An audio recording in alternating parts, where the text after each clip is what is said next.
Hey, what's up, Threadbangers? So one of the most amazing things about DIY is the amount of creativity that it spawns. Definitely doing this gig for a few years now, we've seen our fair share of interesting projects. Which is why this week we're handing the show off to one of our loyal Threadheads out in Colorado, Brooksy.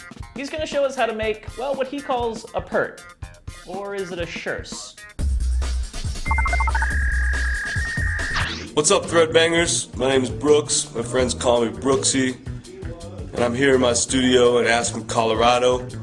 And other than do ridiculous art, I love to sew. So with that in mind, what I'd like to do today is show you all how I make the shirt purse, or the Purt, or the Schurz, or whatever you want to call it. So to begin, what you're going to want to do is go to your local secondhand store, thrift shop, or your closet, and find a men's shirt and a men's tie. The thicker the shirt, the better, so you don't have to support it with any interfacing or any other fabric. So it makes it much simpler. First thing you want to do is lay your shirt out flat on your table and measure 6 inches from the center to both sides. Make a little mark at the top and then cut. So you see now I've just cut down the sides to the top to the pockets. Typically I would take off the pockets, but these are deep enough that I don't have to. So right now I'm going to cut along this top of the pocket line, and then what we'll start as a purse. First thing you're going to want to do is sew a line down this end of the pocket, I think they call it, all the way up to just below the top button. Next thing you want to do is tie your tie. So you got to tie it with the bottom end really low and not much hanging out, because this part is going to be your strap. If you don't know how to tie your tie, ask your dad or your man, or get a real job. Okay, with your tie as long as possible for the strap and as short as you can get it on this side, turn up the collar on the shirt and throw it over like this. Like so. Turn down the collar.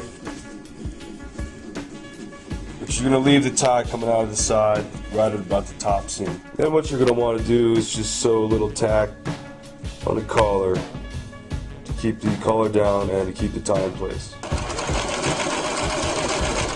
Yeah, it's just a little wide cross stitch right at the corner of the collar. Next up, just tuck the tie behind the collar up to this side seam and sew another tack right there. It's important to make sure that the tie is under the collar as well, because if you don't sew it on the tie, it might come undone and then you'd be pissed. Bam! Next, just simply throw a pin at the top of each fold.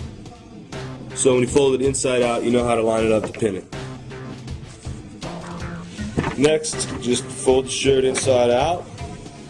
Line up your top pins.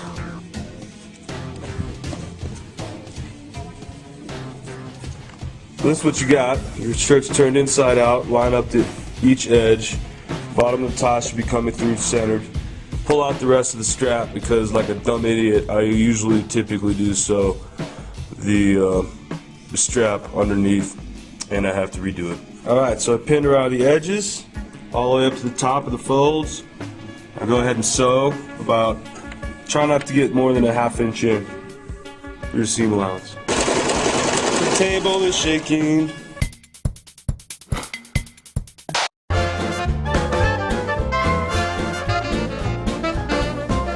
You're watching Threadbanger. Okay, so I've sewed all the way around the edge. Now what I'm going to do, clip off the tie and turn it back inside out. Okay, now that you've turned it right side out, voila, the Schurz or the Purt or something. Just remove the label from the back. You can throw your own in there.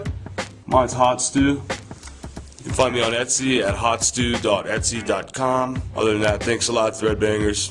Corinne, Rob, Megan, we really appreciate what you do. Hope you have a great new year, and best of luck in 2010. Snip, snip, snap. A Purt or a Schurz? Let us know which name you like the best in the comments below.